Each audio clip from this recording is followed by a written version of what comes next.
que le Togo, c'est une mafia. Oui, moi j'ai toujours dit ça. Il n'y a pas de gouvernement au Togo. C'est des mafieux. Et une mafia fonctionne exactement Mais comme vous ça pouvez fonctionne vous au Togo. présenter déjà, parce que Alors, beaucoup de ah oui, personnes les se gens ne me demandent connaissent vous êtes pas. qui. Moi, c'est Maître Alexis Iou. Je suis avocat au barreau de Lille, professeur à l'université.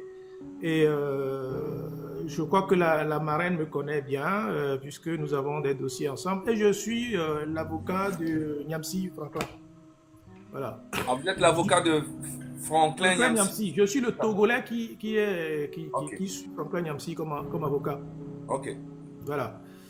Euh, à part ça, bon, voilà, je dis, je suis dans le combat pour le Togo depuis très longtemps. Vous tapez mon nom, Alexis Iou, vous allez trouver. C'est vrai que moi, je suis en France, ça fait 40 ans que je suis là. J'ai fait mes études ici. Et heureusement que je ne suis pas rentré parce que je crois que si j'étais rentré, je serais déjà mort. Euh, mais je continue de dire, je voulais dire que ce que j'ai entendu récemment, comme quoi j'ai quelques ministres là, des guignols qui se sont rassemblés pour dire qu'ils vont lancer un mandat d'arrêt contre vous. Rassurez-vous, on ne lance pas un mandat d'arrêt comme ça, je suis mieux placé pour vous le dire. Il faut savoir que quand on lance un mandat d'arrêt international, tant que le mandat n'est pas validé par Interpol, ça n'a aucune valeur internationale. Aucune. Il faut que ce soit validé par Interpol. Et Interpol ne valide jamais un mandat qui est soutenu ou en tout cas qui est issu d'une affaire politique. Si vous faites de la politique, si vous êtes poursuivi parce que vous avez émis des opinions politiques, vous avez fait des choses de l'ordre politique, ou qu'on veut vous poursuivre politiquement, Interpol n'enregistre pas, il refuse, il rejette systématiquement. C'est fondamental pour ça. Ce que je vous dis là, je l'ai déjà vérifié puisque à l'époque, ils avaient dit qu'ils avaient lancé un mandat contre Aguillaume Kodjo et c'est moi qui suis chargé, qui avait fait les recherches à l'époque pour Aguillaume Kodjo pour lui dire non, il n'y a pas de mandat international contre vous. Ils ont peut-être fait le mandat, mais il est resté à Lomé. Le mandat n'était même pas dans la CEDEAO parce que moi j'avais interrogé quelqu'un que je connais au Bénin qui est dans les services qui m'a dit mais non, il y a pas de mandat contre Guillaume Kodjo. Et encore moins en Europe, puisque à Lyon on m'a dit non, non, il n'y a pas de mandat contre lui. Et ils ne prennent pas de mandat si c'est une affaire politique. Or, aujourd'hui, tout ce que vous faites, c'est la politique. Donc, il n'y a personne qui prendra un mandat d'arrêt. Alors, s'ils prennent un mandat, ça va rester à Lomé uniquement. C'est pour cela que je dis, au pire, ce qu'ils vont faire, c'est qu'ils vont essayer d'envoyer des barbouzas pour faire des enlèvements ou des kidnappings ou choses. Et ils vont dire qu'on vous a arrêté dans le cadre. Non, c'est totalement faux. Ce n'est pas vrai. Donc, il faut faire juste attention. Quelqu'un a dit tout à l'heure qu'il avait été suivi ou qu'on voulait lui livrer un truc chez lui. Voilà des choses comme ça qu'ils peuvent Ouais, c'est faire. moi qui viens de Mais il n'y dire a ça. pas de mandat. Moi, je vais revérifier. Hein. Si ce qu'ils disent qu'ils ont lancé un mandat, il suffit qu'on me donne les noms. Vos noms, les vrais, hein, les noms, identités réelles, pas les identités d'artistes. Euh, je veux dire, en une semaine, je vous dirai s'il y a un mandat qui est contre vous ou pas. J'en suis capable, tout simplement, je vais vous le dire. Mais je vous garantis que ce n'est pas vrai, ce n'est pas possible. Si eux, ils vont le faire à Lomé parce que vous avez des voyous, des procureurs voyous, des juges qui sont voyous, voilà, des ministres voyous qui sont capables d'émettre des trucs comme ça, mais ils vont peut-être l'envoyer, mais ça ne sera pas validé. Ça ne sera pas validé, tout simplement. Donc, ne vous inquiétez pas pour ça. C'est pour vous dire que tout ça, c'est juste pour faire peur, c'est juste pour semer de la terreur, c'est juste pour que les gens se disent ah oui, on a un mandat, donc il faut qu'on mesure un peu nos langages, on peut plus tout dire. Non, Fonia Singbe, et c'est, bon, j'ai appelé son nom, je n'aime pas quand même, bon, c'est tout, je le dis. Ce monsieur-là et ses acolytes, ils sont au bord du gouffre, ils sont en train de tirer leur dernière balle parce que après ça, il n'y aura plus rien. Après ça, c'est le départ. Voilà. Et ils le savent, ça. Donc, vous savez, c'est comme quelqu'un qui se noie et qui essaye de relever au maximum la main pour être sauvé. Ils sont à ce niveau-là. Donc, ne lâchez rien, bien au contraire. Bien au contraire, il faut enfoncer plus. envoyer plus de missiles qu'il n'en faut. Il n'y aura rien qui va se passer. De toute façon, si on veut vous poursuivre ici, nous on est là, moi je suis là, les autres confrères sont là, on va vous défendre. Moi je défends Niamsi qui est camerounais, je ne sais pas pourquoi je ne vais pas défendre les miens togolais. Hein? D'ailleurs, il faut savoir que dans le dossier de Madjoulba, je suis aussi constitué, je suis avocat à côté de la marraine, dans le dossier de Madjoulba. Un dossier très sensible, on le sait, et on y est toujours. Donc n'ayez aucune crainte. C'est des voyous qui sont à Lomé. C'est des gros voyous. C'est des bandits de grand chemin. C'est des mafieux, comme on le dit. Donc, tout ce que mon petit frère là vient de dire à propos de ce que les Togolais veulent, ça a été dit X fois. Et c'est cela. Bon, est-ce que c'est difficile de comprendre ça? Que les gens veulent manger, que les gens veulent boire, que les gens veulent se soigner, que les gens veulent aller à l'hôpital et ne pas mourir parce qu'il n'y a pas d'aspirine? C'est ça la réalité. Mais comme ces gens-là sont des incapables, c'est des incapables. Ils n'ont aucune compétence. Vous savez, moi je dis, on a pris des gens comme des mécaniciens ou des épiciers pour amener dans les laboratoires comme médecins. C'est ce qu'ils sont en train de faire. C'est ce qu'on a au Togo. C'est-à-dire des gens qui n'ont aucune connaissance, ni aucune vision d'un peuple, comme, enfin, vous pouvez laisser ce monsieur-là 100 ans au Togo, rien ne bougera, rien ne changera. Non pas parce qu'il ne veut, c'est pas qu'il ne veut pas, c'est parce qu'il ne sait pas, il ne sait pas faire. Il y a des gens qui savent faire des choses dans la vie, il y en a qui ne savent pas faire. Et quelqu'un l'a relevé tout à l'heure très bien. Et ce monsieur n'a jamais bossé, n'a jamais travaillé. Il est né avec une cuillère en or dans la bouche et il croit que c'est ça. Sa vie se résume entre les femmes, l'argent et bastonner, tuer ses confrères. C'est très difficile à dire, mais on a affaire à des gens qui n'ont aucune compétence, en tout cas en matière de gestion d'un État. Être ministre, ce n'est pas se balader, se faire... Ils sont tellement incompétents que vous savez, leur chiffon de constitution, ils viennent de pondre. Moi, je ne l'appelle pas une constitution, hein, c'est un chiffon. C'est un truc à jeter à la poubelle. Vous savez que dans cette constitution-là, ils n'ont pas prévu comment il faut nommer un gouvernement. Non, ce n'est pas prévu. Il n'y a aucun texte. En fait, cette constitution dit que le gouvernement est composé du président de machin, là, du gouvernement, le président du conseil. Ok? On dit comment lui il est nommé, mais on ne dit pas comment on nomme les ministres. D'où leur difficulté aujourd'hui. De qui est-ce qui nomme les ministres? Ce n'est pas écrit, hein? C'est écrit nulle part dans le texte. Allez vérifier, vous allez voir. C'est entre l'article 46 et l'article 50 de cette nouvelle constitution. Allez lire, vous allez voir. Il n'est pas prévu comment on compose le gouvernement. Et qui compose? Qui nomme? Parce que ça, c'est très important. À un moment donné, on dit que ce président du conseil, il nomme aux emplois civils et militaires. Emplois civils et militaires, c'est pas ministre. Hein? Non, c'est pas ça. C'est les magistrats et les militaires. Voilà. En dehors de ça, vous ne trouvez nulle part la composition du gouvernement, la nomination du gouvernement. Cela relève de qui? Pire. Le président de la République, ce monsieur, pauvre vieillard qu'on a mis en place, mais lui il ne sert à rien. Il a 4 fonctions seulement dans la Constitution. Il reçoit les ambassadeurs, il accrédite les ambassadeurs et il donne des décorations.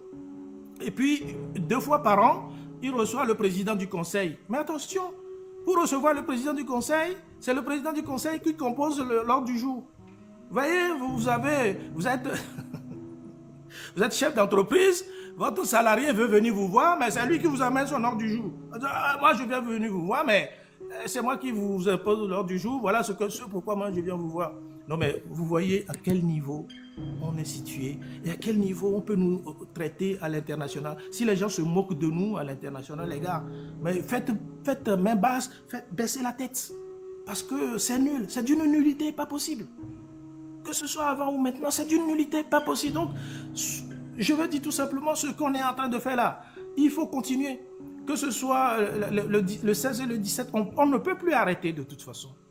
Parce que nous sommes engagés dans une voie de non-retour. Et ils ont peur. Sachez qu'ils ont très peur de vous. Ils ont éminemment peur de vous. C'est pour ça qu'il y a ces réactions-là. Alors, quand ils disent qu'on va vous attraper, vous faites des troubles à l'ordre public, parce qu'il y a des langages prédestinés chez eux. Trouble à l'ordre public, parce que c'est un fourre-tout. Un trouble à l'ordre public, ça veut tout dire, ça ne veut rien dire. Atteinte à la sûreté de l'État, ça, c'est des conneries. C'est des conneries. Donc, ne les écoutez pas. C'est juste parce que c'est des gens qui ont peur, et dans la peur, ils sortent tout et n'importe quoi pour pouvoir se protéger, pour pouvoir dire, mais à un moment donné, ces gens-là vont avoir peur de nous.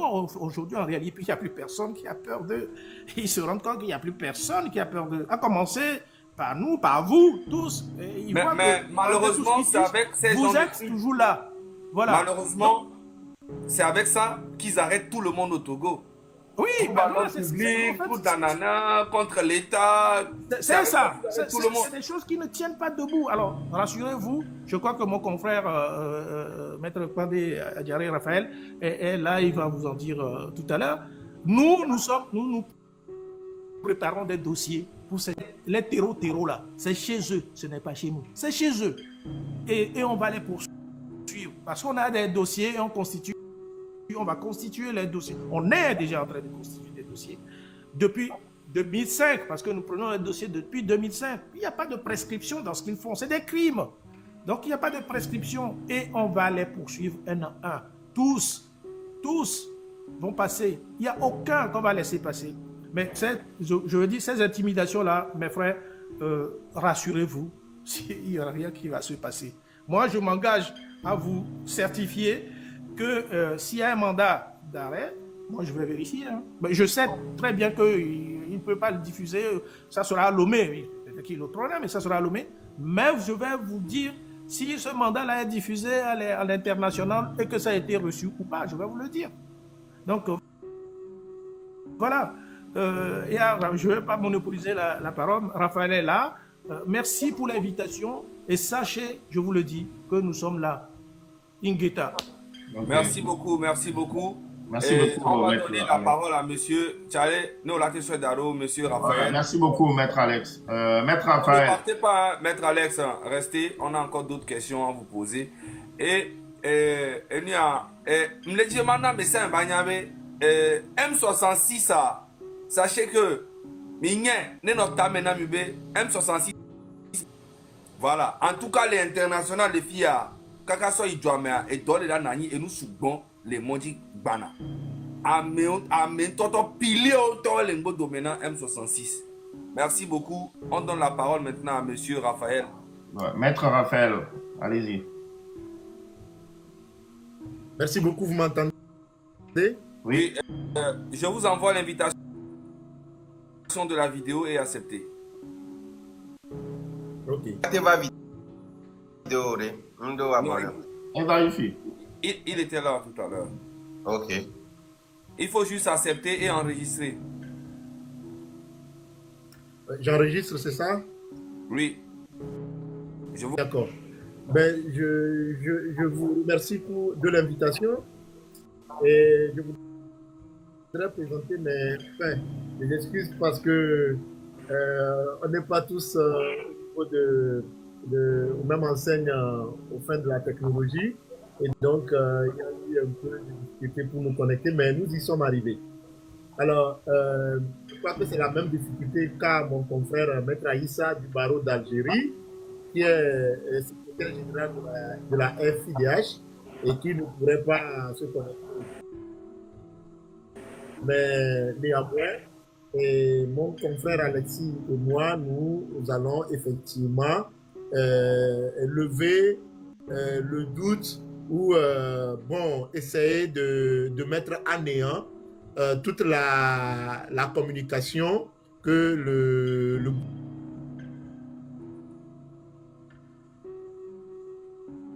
gouvernement du Togo essaie, parce que, comme l'a dit mon confrère Maître Alexis, cette lutte que vous menez, cette mobilisation que vous avez lancée, ce n'est pas la mobilisation de Togbevi, PC, ce n'est pas pour Zaga, ce n'est pas pour Roméo, ce n'est pas pour Kodjovi Toguin, ce n'est pour personne. C'est pour tous les Togolais.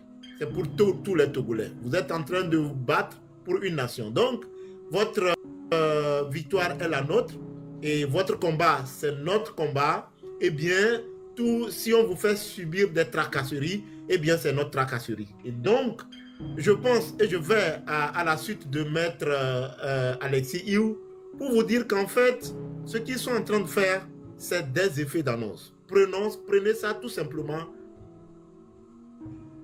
comme des effets d'annonce. Alors, lorsqu'on parle de mandat d'arrêt international, c'est tout le Bataclan, c'est tout le gros mot qu'on lui attache, mais je crois que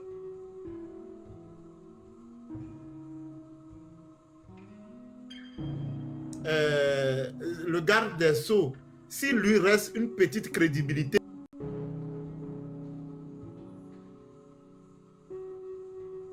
pour deux raisons simples. Deux raisons simples. La première raison, c'est que on ne peut pas extrader une personne vers un État qui pratique la torture. Ou on pratique la torture. Il suffit tout simplement de montrer comment les gens ont été torturés et ça, on a de la documentation. Montrer comment les gens ont été torturés le 6 juin, le 26 juin, le 27 juin et le 28 juin, ben, pour balayer du revers de main ce qu'ils appellent par mandat d'arrêt international. Il suffit de montrer comment ils ont torturé Amron jusqu'à ce que ses pieds ne s'enflent. Nous avons vu de manière... j'avoue quand même que c'est... je me rappelle entre-temps, lors du procès de Pachanga Simbe, il y a un accusé qui a traité les tortionnaires de psychopathes. Parce que ce qu'ils sont en train de faire, ce n'est pas humain. Un être humain ne peut pas faire ce qu'ils ont fait, par exemple, aux femmes qu'ils ont interpellées, qu'ils ont battues, et à Amron, à qui ils ont battu, molesté jusqu'à ce que ses pieds ne s'enflent. Ben, donc, aujourd'hui, il est de notoriété publique. Tout le monde sait qu'au Togo, on pratique de la torture. Et donc, aucun État, le Sénégal, le Canada, la France, les États-Unis, l'Allemagne, la Belgique, aucun État ne peut collaborer pour dire qu'il exécute un mandat international et donc il va renvoyer un citoyen togolais vers le Togo parce qu'il a été requis par le gouvernement du Togo, que personne ne prend d'ailleurs au sérieux. Donc, c'est un effet d'annonce, c'est juste pour communiquer, c'est juste pour intimider. On balaie donc du revers de main cette histoire de mandat d'arrêt international. Je dis qu'on ne peut pas extrader vers un pays qui pratique la torture. Et il est clair, je ne le dis pas, mais c'est une convention, la Convention des Nations Unies contre la torture. L'article 3, alinéa 2 de la Convention des Nations Unies contre la torture dit ceci. Et là, je lis une convention internationale que le Togo a ratifiée. Le Togo a été l'un des premiers pays à ratifier la Convention des Nations Unies contre la torture du 10 décembre 1984. L'article 3, alinéa 2 de cette convention dit ceci. L'article 1er plutôt. Aucun État parti n'expulsera, ne refoulera, ni n'extradera une personne vers un autre État où il y a des motifs sérieux de croire qu'elle risque d'être soumise à la torture. Ça voudrait dire que lorsque vous signez cette convention, comme le Togo, lorsque vous ratifiez cette convention, comme le Togo, vous ne pouvez pas obtenir l'extradition d'un de vos membres, d'un de vos concitoyens, parce que vous pratiquez la torture. En grosso modo, aujourd'hui, nous avons pas mal de décisions de la Cour de justice de la CEDEAO. Pas mal. C'est la Cour de justice de la CEDEAO qui a condamné le Togo pour acte de torture. Ces décisions ont été publiées. Nous avons dans l'affaire Agbobo Kossi Edem contre la République du Togo. le Togo a été condamné pour acte de torture. Nous avons le dossier Adam Latif et autres contre la République du Togo. Le Togo a été condamné pour pratique de la torture. Nous avons le dossier Kpacha Nyasingbe, éco-accusé contre la République du Togo, devant la Cour de justice de la CEDEAO. La Cour de justice de la CEDEAO a condamné le Togo pour acte de torture. Nous avons le dossier Tigre Révolution. Dans ce dossier, l'État du Togo où est détenue une femme qui allaitait au moment où on l'a arrêtée. Cette femme a été battue, torturée. Si je vous raconte les déclarations de cette femme, j'avoue que c'est ahurissant. C'est-à-dire que des êtres humains ne peuvent pas faire cela à leur semblable. C'est ahurissant. Donc, nous avons aussi le dossier Jean-Paul Omolou contre la République du Togo. Dans ce dossier, l'État du Togo a été condamné pour acte de torture. Donc, si ils envoient leur pseudo-mandat d'arrêt vers les pays, je rappelle que lorsqu'on envoie un mandat d'arrêt, eux, ils oublient en fait.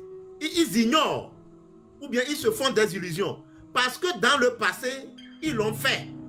Parce qu'ils sont allés à Abidjan prendre des personnes, des gens comme dans le dossier Kpacha Nyasingbe, ils sont allés à Abidjan dans l'avion prendre des personnes. Et ils ont pensé que c'est comme ça se fait l'extradition. Non, l'extradition ne se fait pas comme ça. Ce n'est pas comme ça on exécute un mandat d'arrêt.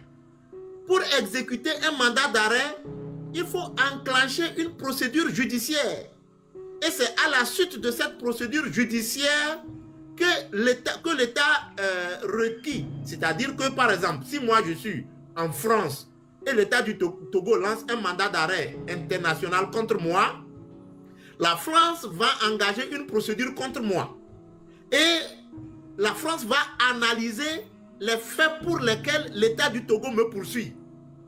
La France va analyser si au Togo on pratique la torture ou pas. S'il y a des éléments qui prouvent qu'au Togo il y a de la torture, ça suffit pour la France, pour la Belgique, pour le Canada, pour les États-Unis, pour l'Allemagne, pour le Sénégal, de dire au Togo, de dire tout simplement que nous ne pouvons pas exécuter votre mandat d'arrêt international, tout simplement parce que nous craignons que la personne, ou bien la personne contre laquelle vous dirigez votre mandat d'arrêt, nous craignons qu'une fois au Togo, il y a des risques sérieux que cette personne soit torturée. Et donc, le mandat d'arrêt ne sera pas exécuté. Donc, je viens de vous dire au moins 5 décisions dans lesquelles le Togo a été condamné pour acte de torture par la Cour de justice de la CEDEAO. Donc, il est clair qu'au Togo, on pratique de la torture. C'est depuis 2012. Le président de la CNDH, le président Kofi Kounté, qui était un juge, qui présidait la CNDH, il a fait un rapport dans lequel il a reconnu que des personnes détenues au niveau de l'Agence nationale de renseignement ont pratiqué sur ces personnes des actes de torture. Mais il est obligé de quitter le Togo pour être en exil. Donc, il y a des éléments aujourd'hui qui nous prouvent clairement que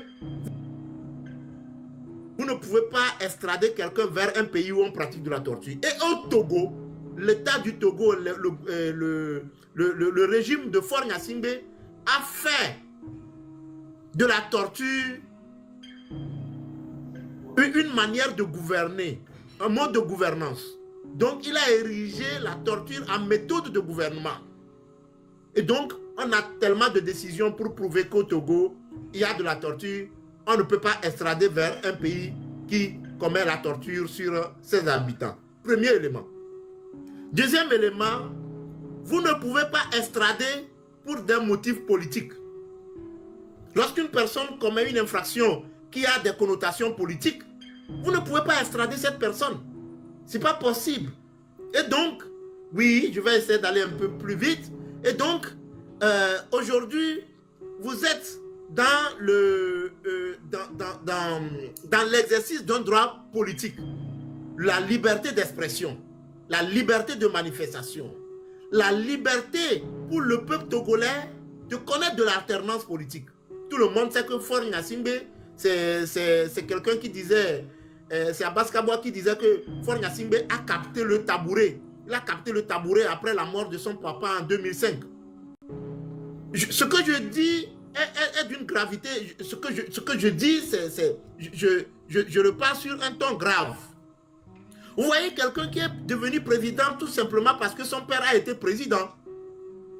Faure Gnassingbé n'est jamais assis un jour pour rédiger un projet de société. Je ne sais pas s'il sait le faire. Donc, quelqu'un qui a capté le tabouret de son père, parce qu'il a pensé que le pouvoir est héréditaire après 38 ans de son papa, lui, il en a fait 20 ans.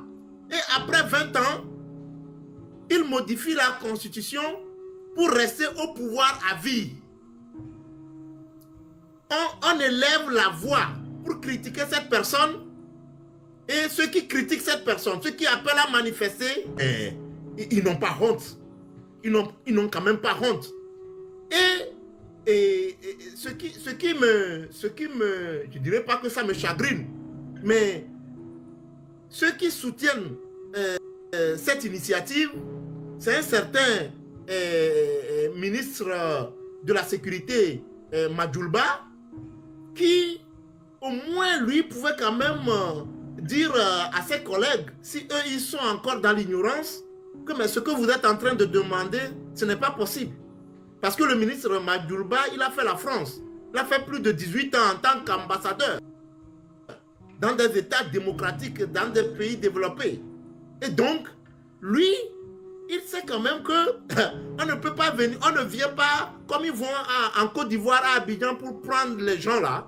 On ne vient pas en France, on ne vient pas en Belgique, on ne va pas au Sénégal, on ne va pas aux États-Unis, on ne va pas en Allemagne pour prendre des gens comme ils ont l'habitude de le faire. Il pouvait quand même leur dire que mes amis, quand vous lancez un mandat d'arrêt international, le mandat d'arrêt international doit être exécuté. Et on doit engager une procédure. On doit analyser les faits pour lesquels vous poursuivez. On doit analyser les infractions pour lesquelles vous poursuivez. On doit chercher à savoir si vous faites partie des conventions internationales ou pas. Et ce que je vous dis également, ce n'est pas moi qui le dis. Le Togo a signé la Convention des Nations Unies contre la criminalité transfrontière. Et l'article 16, alinéa 14, ou bien paragraphe 14, dit clairement ceci. Aucune disposition de la présente convention ne doit être interprétée comme faisant obligation à l'État partie requis d'extrader s'il a de sérieuses raisons de penser que la demande a été présentée aux fins de poursuivre ou de punir une personne en raison de son sexe, en raison de sa race, en raison de sa religion, en raison de sa nationalité, de son origine ethnique ou de ses opinions politiques. Donc, si vous énumérez des faits qui retracent l'opinion politique des gens et vous demandez à un État d'extrader ces personnes sur la base de ces faits qui sont de votre mandat d'arrêt. Et donc, c'est sûr et c'est connu de tout le monde que le Togo fait partie de la Convention des Nations Unies contre la torture, qui refuse qu'on extrade une personne vers un État qui pratique de la torture.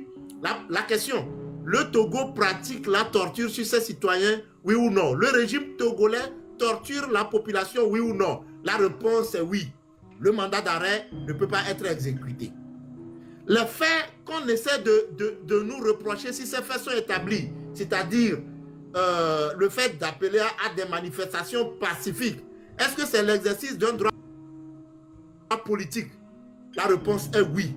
Et donc, on ne peut pas exécuter un mandat d'arrêt en violation de la Convention des Nations Unies, tout simplement parce que c'est l'État du Togo qui a requis. Donc, tous ces éléments prouvent à suffire que les mandats d'arrêt dont ils ont parlé, fussent-ils des mandats d'arrêt internationaux, c'est juste pour faire l'effet d'annonce. C'est juste pour faire l'effet de la communication. Ces mandats d'arrêt ne traversent même pas les frontières. C'est entre eux, là-bas. Je vais vous donner un ou deux exemples. Le premier exemple, c'est une affaire que j'ai suivie contre Agbasso Bertin, paix à son âme. Agbasso Bertin était poursuivi au Togo et à un moment donné, il a quitté le Togo et il vivait hors du Togo. Et je crois que le gouvernement du Togo a appris qu'il est en Grèce et ils ont demandé son extradition. Ils ont requis le gouvernement et la justice grecque demandant d'extrader M. Agbasso Bertin. Et j'étais avocat de M. Agbasso Bertin. Agbasso Bertin avait un avocat aussi qui est en France, Maître William Bourdon. Maître William Bourdon m'a contacté pour me dire que c'est comme ça notre client a été arrêté en Grèce. Donc j'ai eu présent à l'esprit, il avait été torturé. Et donc nous avons fait effectivement preuve à l'appui, je dis bien preuve à l'appui, un rapport de la Ligue togolaise des droits de l'homme. Et nous avons envoyé ce rapport à Maître William Bourdon. Et Maître William Bourdon a produit ce rapport qui montrait que M. Agbasso Bertin avait été torturé, a produit ce rapport devant la justice grecque. Sur la base de ce rapport, qui prouvait effectivement que si M. Agbasso Bertin était transféré, extradé au Togo, il allait subir de la torture, d'ailleurs qu'il avait déjà subi les actes de torture. Sur la base de ce rapport, la justice grecque a refusé d'extrader M. Agbasso Bertin. Beaucoup d'autres exemples, donc, qui prouvent que, eh bien, l'extradition ou un mandat d'arrêt ne s'exécute pas comme ça, sans analyse approfondie des faits. Donc, au regard de toutes ces observations, j'ai cité 2 conventions. La première convention, c'est la convention du...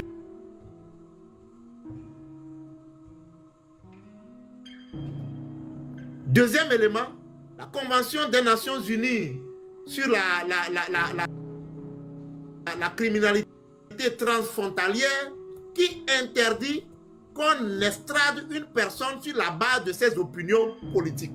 Ce que vous êtes en train de faire, vous êtes en train d'émettre les opinions politiques. Et donc, vous êtes en train de critiquer la gouvernance de Faure Gnassingbé. C'est une opinion politique. Donc, sur la base de ces faits, vous ne pouvez faire l'objet d'exécution d'un mandat d'arrêt international. Tout simplement, je conclus par là. Vous avez vu comment ils ont lancé leur mandat. Nous avons tous appris entre-temps même, quand les personnes étaient repêchées de la lagune des lagunes, ils ont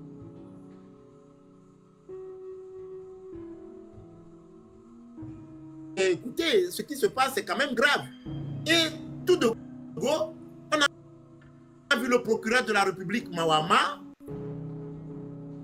qui était là, somnolent, au moment où les faits se sont produits.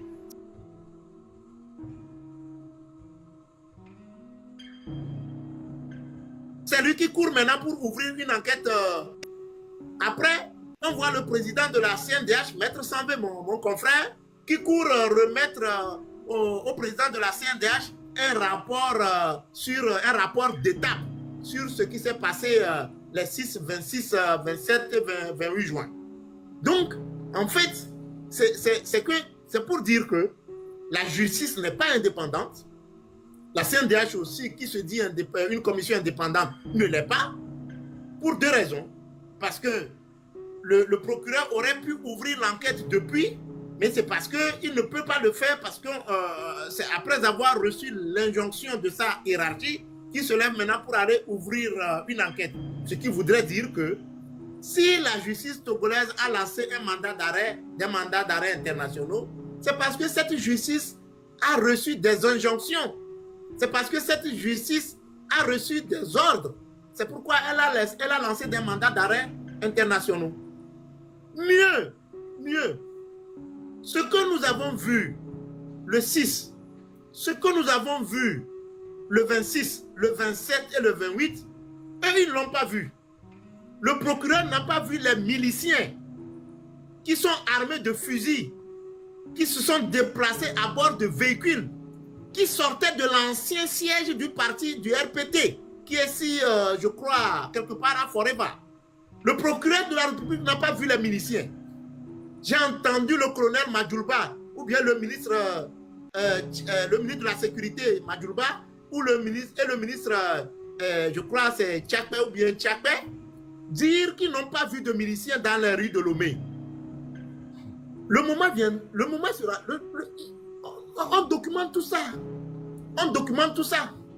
Le colonel Madjoulba, lui, c'est sûr qu'il a acquis la nationalité française parce qu'il a fait longtemps. On va documenter tout ça. Il sera de passage en France. La justice française va le traquer. Nous allons déposer plainte contre ces gens-là. Le ministre Tchakbe qui dit qu'il n'a jamais vu les miliciens. Nous avons les photos. Nous avons S'il vous plaît, maître, faut pas oublier. S'il vous plaît, maître, faut pas oublier de mettre le nom de Adourouvi dedans. Pardon. Exactement, Adourouvi. Adourouvi qui a été, je dirais, il a été avocat au barreau de Paris. Quelqu'un qui sait comment les choses se passent. Aujourd'hui, ministre des droits de l'homme, mais c'est quand même ahurissant un peu ce qui se passe. Lui, il doit être français, donc c'est plus facile. Il doit être français, donc c'est plus facile. On le prend la première. Exactement. Donc, lui et le colonel Madjoulba, je pense qu'ils remplissent déjà toutes les conditions à ce que la justice française les écoute sur la question des miliciens. Parce que M. Madjoulba, ministre de la Sécurité, il est responsable de la sécurité. On ne peut pas déployer les miliciens dans la rue sans que le ministre Madjoulba ne soit au courant. Il est ministre de la Sécurité. À supposer qu'il n'ait pas été au courant avant le déploiement des miliciens. Après que les vidéos soient circulées, où on voit les miliciens armés de fusils, de gourdins, de cordelettes, en train de s'en prendre aux populations civiles. Après ça, il doit prendre des dispositions pour diligenter des enquêtes. Ne l'ayant pas fait, ça voudrait dire qu'il est complice. Nous allons déposer une plainte contre lui. Le ministre Adourouvi, ministre des droits de l'homme, de son État, avocat de son État, juriste, il sait comment ça se passe. Il sait que l'armée a le pouvoir régalien du maintien d'ordre. Il sait que jamais on ne peut pas déverser les miliciens pour s'en prendre aux civils. Si quelqu'un le fait, la personne commet une infraction. Il le sait. En tant que ministre des droits de l'homme, il est chargé de protéger la population civile. Et que quand des choses se passent comme ça, il doit attirer l'attention du garde des Sceaux, il doit attirer l'attention du gouvernement pour que des enquêtes soient menées. Ne l'ayant pas fait, avocat de son État, juriste, connaissant la règle de droit, nous allons déposer des plaintes contre lui. C'est au Togo là-bas qu'ils vont rester pour faire leur show. C'est au Togo là-bas qu'ils vont rester pour faire leur show. Et donc, je vais terminer en disant tout simplement que les mandats d'arrêt internationaux qu'ils ont lancés, c'est des effets d'annonce, ils sont dans la communication pour intimider, mais ils ne vont pas nous effrayer. Il ne faut pas nous effrayer. Nous sommes aujourd'hui organisés en collectif et tout ce qu'ils vont faire, nous allons le passer à la loupe. Et si vous recevez des informations, vous recevez un message ou un courrier vous informant que il y a vous êtes convoqué quelque part ou bien j'espère même que ça ne va même pas arriver. Mais à supposer que vous recevez un message comme ça, vous avez le contact de Maître Alexis Iou, vous avez mon contact, en tout cas vous avez le contact de tout le collectif d'avocats composé de Maître Abba Kwasigan, avocat au barreau de Toulouse, Maître Victor Lama, avocat au barreau de Carcassonne, Maître Abdeli, avocat au barreau de Toulouse, Maître Toblé, avocat au barreau de Paris, et Maître Alexis Aïssa, qui est avocat au barreau d'Alger, bientôt avocat au barreau de Paris. Et nous avons le soutien de la Fédération internationale des ligues des droits de l'homme. Nous avons le soutien de la Ligue des droits de l'homme. Nous avons le soutien d'Amnesty International. Nous avons le soutien de l'Organisation mondiale contre la torture. Et donc, nous sommes en train de faire un travail et ce travail va se faire. Faure Gnassingbé a réveillé ce qu'il a fait en 2005. Le dossier de 2005 a ressurgi. Nous avons le rapport des Nations Unies. C'est les Nations Unies qui ont documenté sur ce dossier. Nous allons reprendre ce dossier. Nous allons saisir les juridictions belges, les juridictions françaises sur le principe de la compétence universelle. Et si vous lisez bien le communiqué conjoint de la Ligue française des droits de l'homme, si vous lisez le communiqué conjoint avec la Fédération internationale des ligues des droits de l'homme et le collectif d'avocats, nous avons dit que ce n'est pas exclu que nous alertions le procureur de la CPI. C'est vrai, le Togo n'a pas fait la déclaration de reconnaissance de la compétence de la Cour pénale internationale, mais le procureur peut décider d'enquêter sur ce qui se passe au Togo. Il peut prendre la décision et décider d'enquêter sur ce qui se passe au Togo.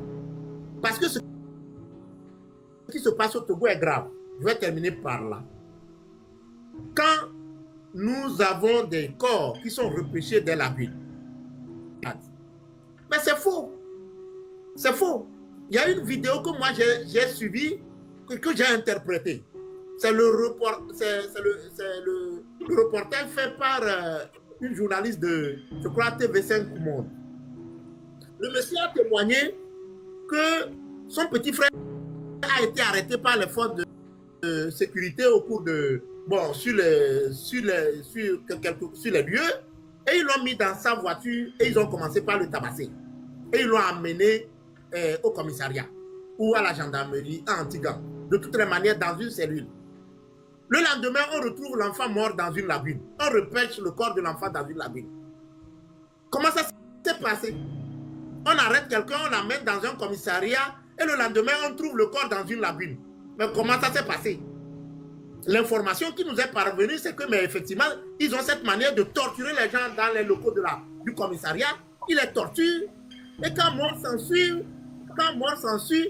ils prennent ces gens-là pour aller les jeter dans, ils prennent les corps pour aller les jeter dans la lagune.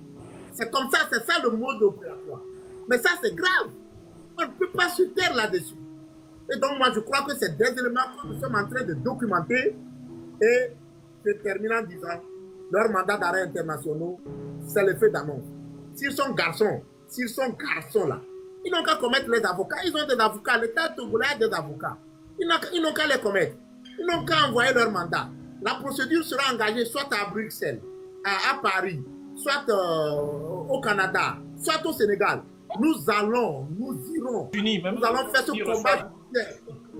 Et puis, ils verront que, ben, effectivement, ils ont des gens qui sont intelligents, ils ont contraint en exil. Ils n'ont pas pour rien. Ce sont eux-mêmes qui ont délocalisé cette lutte. Ils ont restreint les espaces civiques. Ils ne veulent pas que quelqu'un déjà manifeste. Ils nous ont tous envoyés, ils nous ont tous renvoyés en exil. Nous allons mener cette lutte-là depuis l'exil pour que triomphe la liberté, pour que triomphe l'alternance au Togo. Je vais m'en arrêter là, certainement qu'il y aura des questions et on va apporter des réponses. Je vous remercie. Maître, pour rajouter, il y a eu même un qui a survécu, qu'on appelle Yannick 228. Ils l'ont attrapé à Décon. Il avait 540 000 dans sa poche. Quand ils l'ont attrapé, ils l'ont menotté. La vidéo, elle est là. Ce n'était même pas les milices, c'était des militaires et des policiers. Ils étaient 5. Ils l'ont menotté. Ils l'ont tabassé. Jusqu'à... Ils l'ont pris, ils l'ont mis dans la voiture. Pour eux, il était déjà mort. Et ils sont allés le jeter dans la forêt, dans la brousse, à Pomé. Parce que quand les villageois l'ont trouvé, moi j'ai toutes les preuves, ne vous inquiétez pas. J'ai toutes les preuves des villageois, quand ils l'ont trouvé, les photos, les vidéos, le chef du village, tout. J'ai tout. Mais j'ai gardé ça en secret. Voilà, pour eux spécialement. On en aura besoin. Ne t'inquiète, j'ai tout. Je n'ai pas publié ça, mais j'ai tout. Il y a les vidéos, quand ils les ont jetés, il y a tout. Dans la brousse là-bas, les gens qui l'ont trouvé, les photos et tout. Et ils l'ont cru mort. Donc ils l'ont jeté dans la brousse.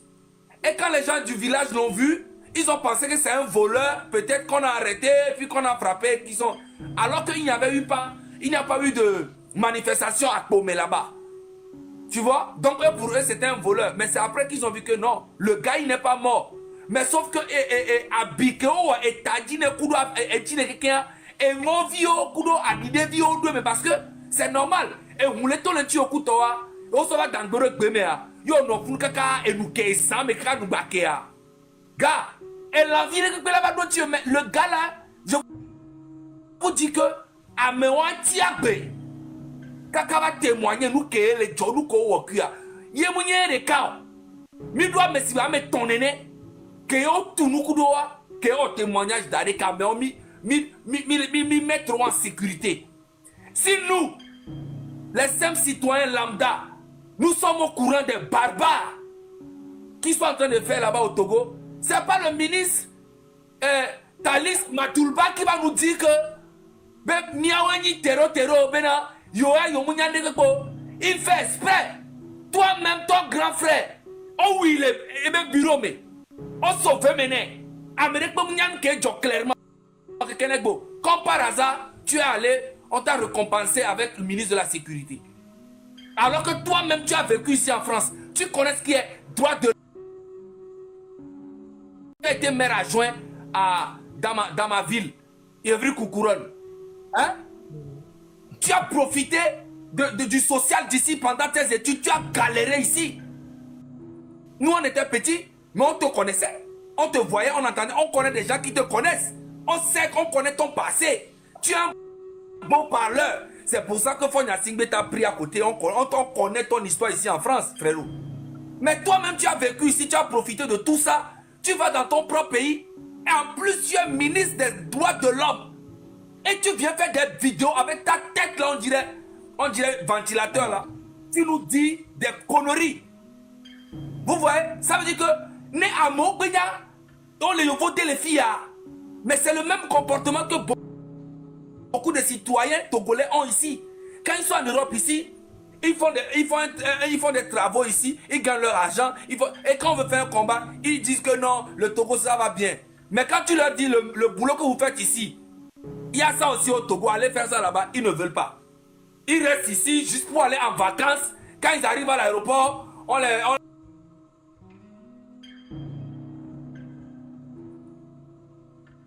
les met dans un truc de VIP. Ils aiment profiter en fait de comment on appelle, de l'innocence ou bien non, c'est pas l'innocence, c'est l'ignorance des Togolais. Il y a beaucoup qui aiment ça.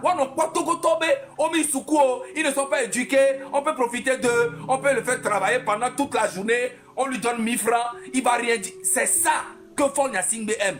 Fonya Singbe veut que des moutons, il veut avoir des Togolais moutons pour pouvoir bien gouverner. Vu qu'il est tombé sur les gars, les lions comme nous, donc du coup automatiquement nous sommes des terreaux pour lui. Vous voyez. Maintenant j'ai une question pour vous mettre même avant hier aussi je vous ai parlé du cas de monsieur Odako qui est au Sénégal et tu m'as rassuré que en aucun cas, parce que vous avez cité les noms de l'Europe et vous avez mis quand même le Sénégal dedans, ce qui veut dire que vous vous rappelez de ça. Donc vous m'avez dit en aucun cas on peut l'extrader du Sénégal, c'est pas possible. Donc j'aimerais que vous parlez un peu du cas du Sénégal, s'il vous plaît. Je peux commencer. Non, vas-y. De toute façon, on sait très bien que le Sénégal ne pourra jamais l'extrader, ça c'est sûr. C'est ça. Alors, pour commencer, je crois que on verra au niveau du collectif si on ne va pas, dès la semaine prochaine, envoyer un courrier aux autorités sénégalaises par voie diplomatique. On va écrire un courrier que nous allons amener en main propre à l'ambassade du Sénégal en France. Nous allons tendre le courrier, on peut envoyer à des gens sur place là-bas, qu'ils vont envoyer aussi, qu'ils vont aller déposer à la présidente de la République, à la primature, au garde des Sceaux. Et nous connaissons des camarades sénégalais qui sont de très bons lutteurs en matière de droits de l'homme. À Lyon-Tine, on a travaillé ensemble avec lui. Le député Guy-Marie Sagna, le député de la CEDEAO, on est en contact avec lui. Et il y a d'éminents avocats.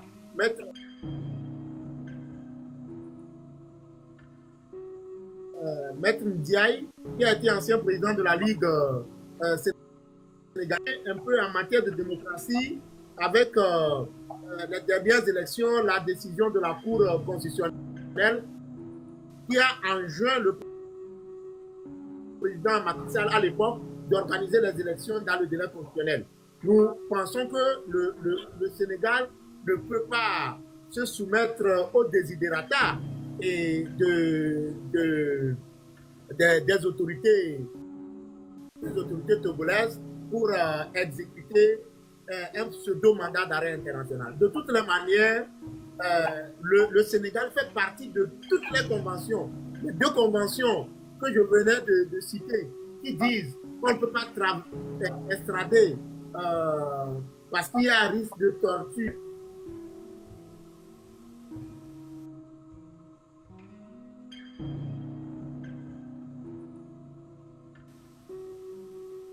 Les autorités pour le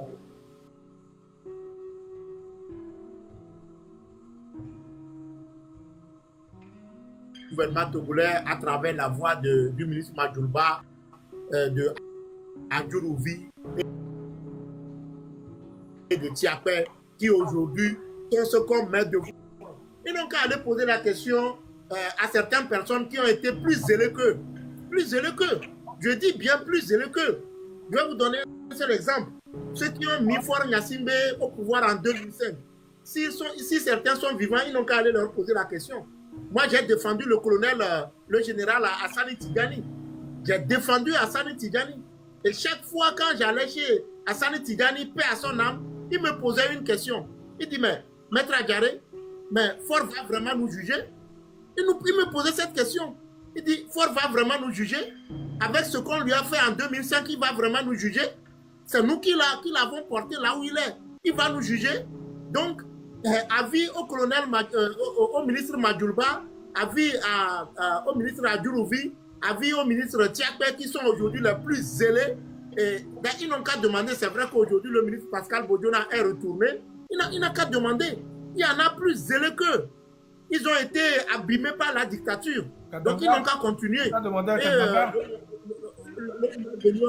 Voilà, le général Abalo Katanga, qui est sorti et qui a tiré sur un jeune. On a le film, on a la vidéo. Il se trouve où aujourd'hui? La dictature n'a pas d'amis.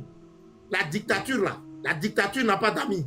Le jour qu'il n'aura pas besoin de vous, ou bien il peut avoir même seulement des rumeurs autour de vous, là, il va vous abîmer. Donc, ils n'ont qu'à être là en train de défendre une dictature. Les ministres Kokoroko, les ministres Trimois, qui ont fait des études en France, dans les universités à Poitiers, ils retournent au Togo pour mettre leur connaissance au service de la dictature. On les interpelle, ils refusent d'écouter le peuple. Ils n'ont qu'à être là. S'ils ne libèrent pas, ils ne contribuent pas à la libération de ce peuple va se libérer de lui-même. Et on va voir ce qui va se passer. Ok. Maître, j'ai une question aussi. Vous m'entendez? Oui, on vous entend. Ouais, j'ai une question par rapport à ces ministres mafieux qui viennent souvent en France. Certains ont la nationalité française et beaucoup d'entre eux ont le passeport diplomatique. Est-ce qu'ils peuvent être interpellés en arrivant sur le sol français? Ça dépend. Si c'est pour des questions de crime, oui. C'est la question de question diplomatique ne couvre pas les crimes. Hein. D'accord. Ça ne couvre pas les crimes. Les délits, oui, on peut passer, mais un crime, non.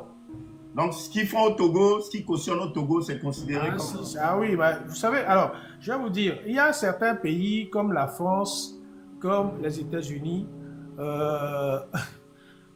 vous-même, vous regardez très bien, hein, vous pouvez vous vêtir de n'importe quel habit. Quand vous venez d'Afrique, ils s'en foutent parfois. Ils s'en foutent royalement. Vous pouvez dire, vous avez vu ce qu'on a fait une fois à la ministre des Affaires étrangères de Centrafrique, à Roissy, on l'a fouillé, passeport diplomatique, avec tout, mais les Français ont dit on n'a rien à cirer. On l'a fouillé de faute en comble. Elle a fait un scandale, ça c'est terminé. Donc, ne vous inquiétez pas. Lorsque vous avez affaire aux Européens, chez eux, il y a des limites. Surtout quand il s'agit des nôtres. Ils savent très bien comment les nôtres fonctionnent chez nous. Tout le monde sait que le Togo n'est pas un pays démocratique. Tout le monde sait qu'au Togo, c'est la dictature. Tout le monde sait qu'au Togo, c'est la terreur. c'est la violence permanente et que c'est des crimes qui sont commis tous les ans. Donc, quelqu'un qui va arriver, un Togolais qui va arriver ici à brandir son passeport diplomatique, je vous jure que les Français vont lui dire, ok, vous avez un passeport diplomatique, ok, mais c'est bon, c'est votre passeport diplomatique, c'est valable jusqu'à la frontière aujourd'hui, là, vous avez commis un crime, vous allez répondre. Parce qu'un juge a demandé que vous allez répondre. Non, c'est comme ça, eux-mêmes ils le savent. Ils ne viendront pas en France sans être assurés qu'il n'y a pas une convocation qui pend sur la tête. Parce que si effectivement il y a une convocation, et c'est ce que nous on va faire, de toute façon quand on va lancer la procédure, il y aura des convocations qui vont pas sur leur tête. Peut-être qu'ils ne vont pas exécuter, quand on va faire une commission rogatoire, ils ne vont pas l'exécuter à Lomé parce qu'ils sont chez eux, mais quand ils viendront ici, et nombreux sont ceux qui ont des biens ici, vous savez, tous nos ministres, quasiment tous, ils ont acheté des appartements ou des maisons en France. On sait, moi j'en connais un certain nombre, parce qu'il y a un certain nombre de choses que moi j'ai découvert dans le dossier Bolloré, je le dis toujours, un dossier que je suis par ailleurs avec mon confrère qui s'est joint récemment à moi, mais si vous voyez ce qu'il y a dedans, vous allez vomir, parce qu'on te dit, mais notre pays est complètement à la merci de tout. Donc c'est pour cela que même si les gars, ce qu'ils font aujourd'hui, rien ne les couvre. C'est des crimes, ils commettent des crimes, donc il n'y a pas de couverture. Et la convention internationale que vient de citer mon confrère, prime surtout. Donc voilà, donc n'ayez crainte. De toute façon, ces gens-là ils vont tomber. Ministres ou pas, ils vont tomber. Il y a peut-être qu'il n'y a que Faure pour le moment qui peut encore échapper parce que d'ailleurs, sa nouvelle stature de je ne sais pas quoi, de président du conseil, là, les gens ont du mal à le reconnaître à l'international. On n'arrive pas à le prendre comme tel. Donc, à partir du moment où les gens ont des doutes déjà sur toi-même, ta qualité, je vous assure que il n'est pas exclu.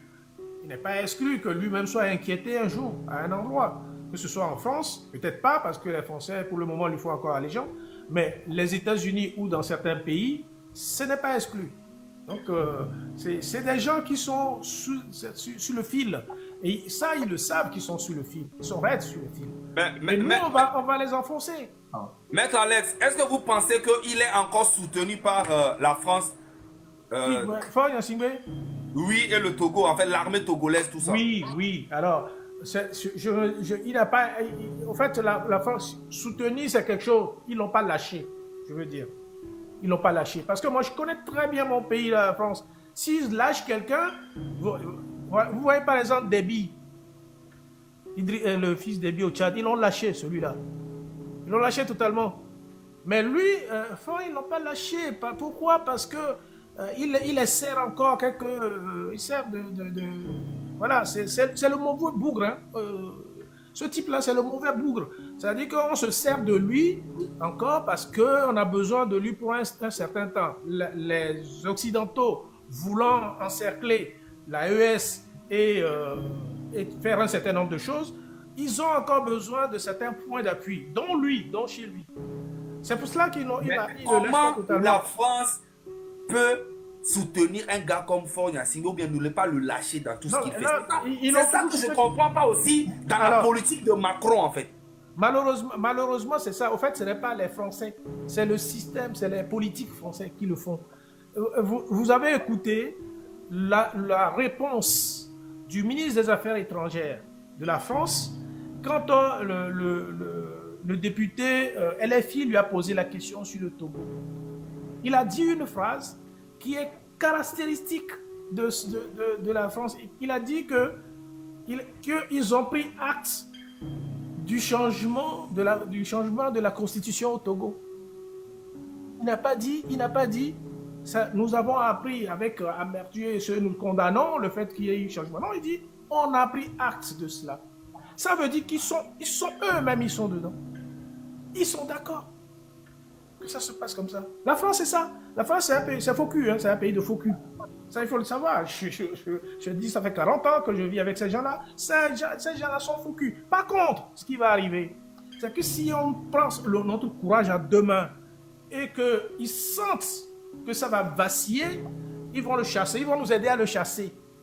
Parce qu'ils ont envie, dans ce cas-là, de ne pas perdre la face et de vouloir se rabibocher au peuple et trouver quelqu'un dans le peuple pour le remplacer. Mais nous, on ne va pas jouer à ça. Pas du tout. On ne va pas jouer à ça. On va chasser fort et c'est nous qui allons voir qui va être à la place de fort. Pas eux.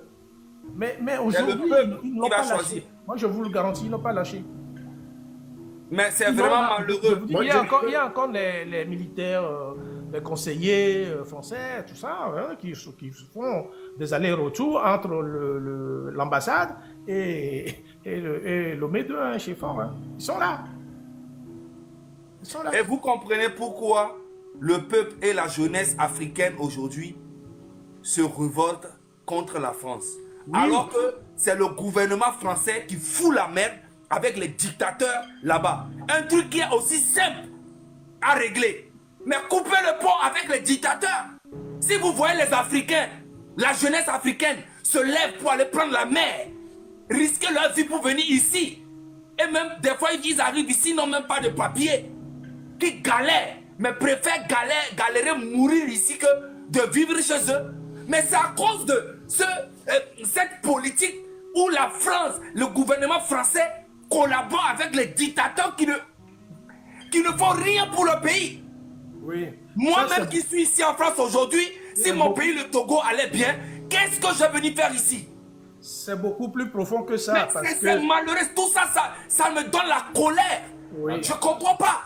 Non, moi je comprends parce que en fait, moi je pense qu'on va se focaliser un peu sur nos points en tout état de cause. Moi ce que je dis, aujourd'hui nous avons vu entre-temps le front, comment l'appelle-t-on, le parti de je crois l'extrême droite qui a critiqué la politique de 2 poids 2 mesures de Emmanuel Macron, c'est-à-dire qu'il est allé installer Idriss Déby au Tchad, le fils de Déby au Tchad, au moment où il critiquait le coup d'État au Mali, au Niger et puis au Burkina Faso. Bon, moi je crois qu'aujourd'hui, ce qui se passe au Togo est su par le peuple français. Nous avons eu le soutien de la France insoumise. Et la dernière fois, lorsque le député Aurélien Taché a interpellé le ministre des Affaires, le ministre de l'Europe et des Affaires étrangères, il lui a posé la question.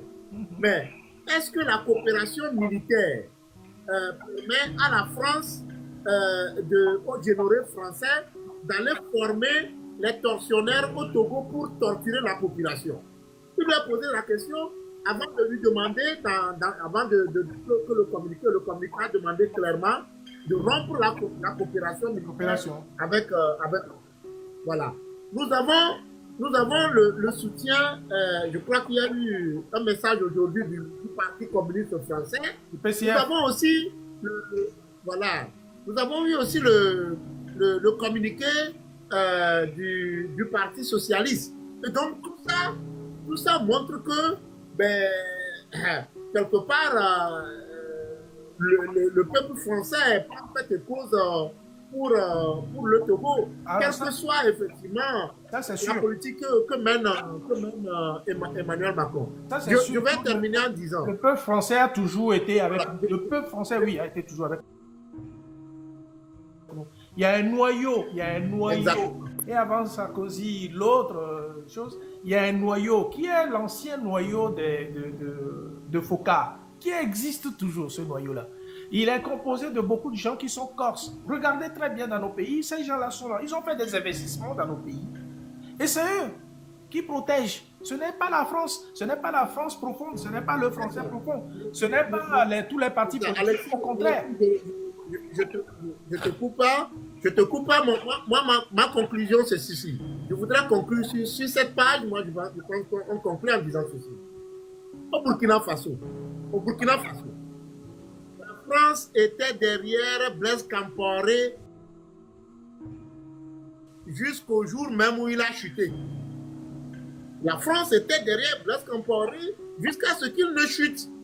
Donc, il appartient au peuple togolais de prendre son destin en main. C'est ce que je viens de dire. Et donc, il appartient au peuple togolais, comme Alexis l'a dit. Ceux qui sont un pied dedans, un pied dehors, ceux qui font leur politique de 2 poids, 2 mesures, ils seront maintenant de quel camp. C'est ça. Quelqu'un choisir. Et on verra. Voilà, exactement. Alors, quand j'ai évoqué le cas burkinabé, je voudrais revenir sur cette question du mandat d'arrêt international. Vous savez que le Burkina Faso, les autorités burkinabées ont lancé un mandat d'arrêt contre le petit frère du président Blaise Compaoré. Non, pas d'Amiba. Je parle de François Compaoré. Oui. Le gouvernement burkinabé a lancé un mandat d'arrêt contre François Compaoré. Nous savons tous les crimes que François Compaoré a commis au Burkina Faso. Mais aujourd'hui, l'État français refuse d'extrader François Compaoré. Parce que la procédure, elle a fini devant les tribunaux. Le tribunal, elle est allée devant la Cour de cassation. Nous sommes aujourd'hui devant la Cour européenne des droits de l'homme. Et donc, ce n'est pas si facile que ça. Donc, si le gouvernement français, la justice française, je dis bien la justice française, refuse d'extrader un criminel comme François Compaoré, mais ce n'est pas d'honnêtes citoyens comme vous qui vous battez pour la libération qu'on viendra extrader entre les mains d'une dictature pour vous soumettre à des tortures. Voilà un peu ce que je voudrais dire. Ok, merci beaucoup. Ok, peut-être que Romo ou Kodou Tobin, d'accord, vous n'avez pas de questions? Non, moi je n'ai pas de questions à poser, mais je voulais dire au ministre Madouba, est-ce que vous avez les oreilles bouchées ou ce soir c'est ouvert pour vous? C'est juste une question, hein, monsieur le ministre Taré. Est-ce que ce soir quand même, voyant les grands frères qui ont la maîtrise, n'est-ce pas, des documents que vous ne maîtrisez pas ou vous maîtrisez, vous feintez, on ne sait pas, l'inhumain que vous êtes, les cannibales de réseau que vous êtes, ce soir quand même les grands frères que vous voyez ici là, vous voyez les gens qui méritent votre poste 2 fois que vous. Est-ce que c'est rentré dans vos oreilles ou vous avez encore le couille de s'asseoir au bureau et se présenter en tant que ministre encore? Vous faites la honte de tout un peuple. C'est ce que je voulais vous l'envoyer. Merci beaucoup. Ok, merci beaucoup. Mais si je rebondis, M. Zaga, permettez, si je voudrais rebondir un peu sur ce que le camarade Roméo a dit. En fait, ces gens-là, qu'est-ce qu'ils ont? La répression entre leurs mains. Ils se croient tout permis, en fait. Ils se croient tout permis. Parce que Madjoulba, il est ministre de la Sécurité, il a donc l'armée, quelque part l'armée sous ses ordres. À Djourouvi, il a les forces de sécurité autour de sa maison. Quand il se déplace avec les forces de sécurité. La même chose que Tiak. Mais c'est des gens, moi j'ai déjà expérimenté des gens comme eux. J'ai déjà expérimenté des gens comme eux. Je voudrais donner l'exemple du général Tidjani. Lorsque la dictature l'a capté, lorsque la dictature l'a capturé, mais il est devenu un simple citoyen comme nous, lorsqu'il a été capturé par la dictature qu'il a servi, qu'il a contribué à construire. Mais moi, je sais là où la prison civile de Tchévier était la prison la plus surpeuplée du Togo. Je connais la cellule dans laquelle le ministre Bodjona a été enfermé. Je connais.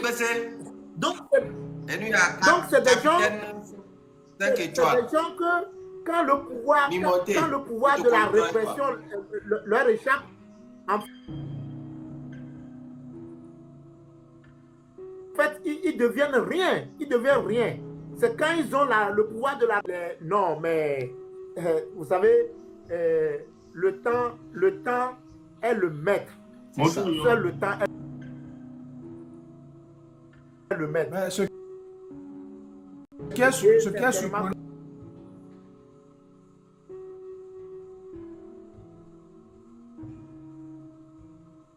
le gouvernement ne donne pas d'autorisation à la population de se manifester. C'est pas... je sais pas, est-ce que vous pouvez un peu nous décortiquer ce point-là, s'il vous plaît? On l'a dit et redit. Hein. Bon, vas-y, parce qu'il n'y a pas d'autorisation à demander à qui. Je viens de vous dire d'ailleurs qu'il n'y a pas de gouvernement au Togo. Parce que depuis que ce monsieur a été installé, il n'a pas formé de gouvernement. Et je vous dis qu'il ne peut pas former de gouvernement parce que ce n'est pas prévu dans sa nouvelle constitution qui nomme les ministres. Ce n'est pas prévu.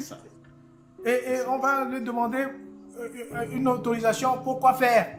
Nous sommes dans un cas quasi révolutionnaire. On n'a pas demandé. Alors, vous savez, là, dans un pays, la seule personne qui a la souveraineté, c'est le peuple.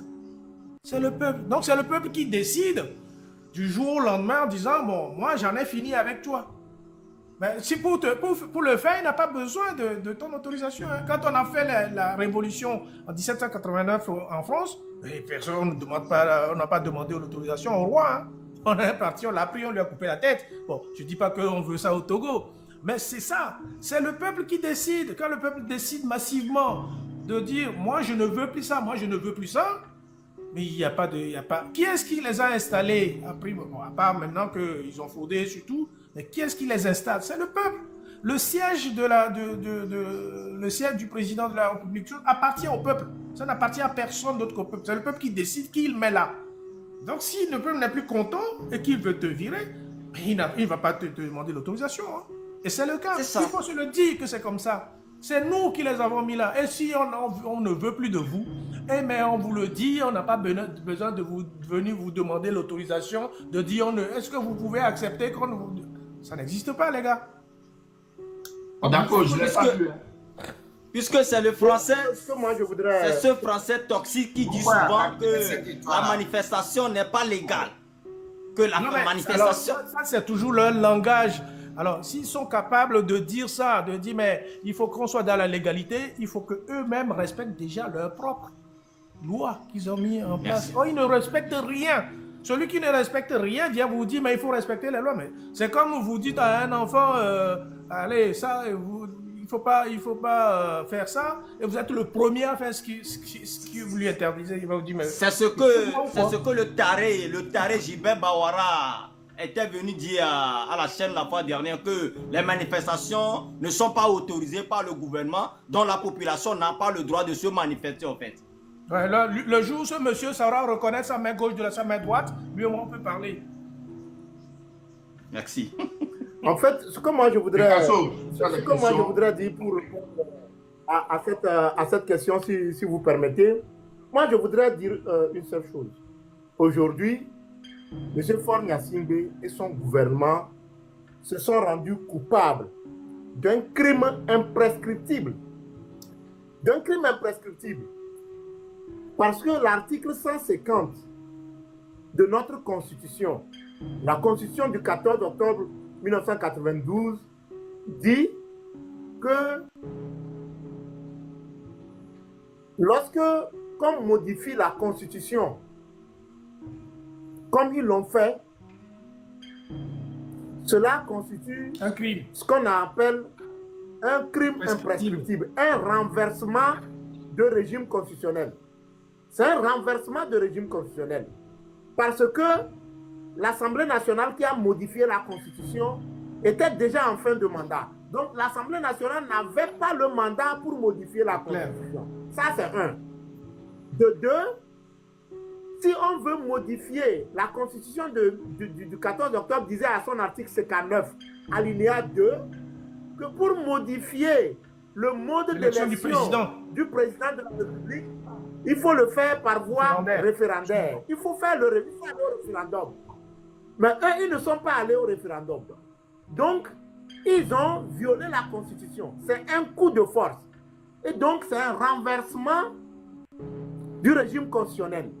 L'article 150 dit que lorsque vous renversez le régime constitutionnel, vous vous rendez coupable d'un crime imprescriptible.